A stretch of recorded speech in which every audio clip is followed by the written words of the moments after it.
Hey everyone, welcome back to another video. Today we will be talking about MyFitnessPal against Lose It against FatSecret and which calorie tracker is best for your goals. Let's get started. So, for weight loss, FatSecret is a top contender because it offers a user-friendly experiences and it focuses on calorie tracking. Whereas MyFitnessPal is a popular choice with a large food database and detailed nutrient tracking, which makes it well suited for those who want a comprehensive view of their diet. Lose It, whereas, is a good option for simplicity and a weight loss focused approach.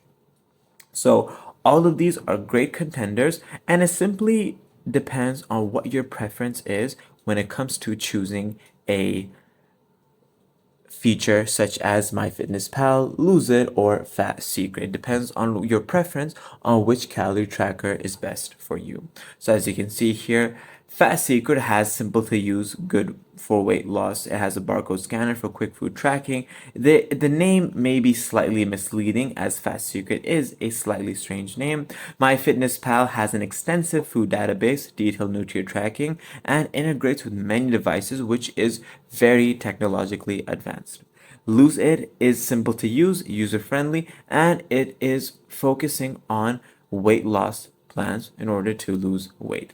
So again, it simply depends on your preference on which calorie tracker is best for your goals. I hope this video was helpful. Thanks for watching.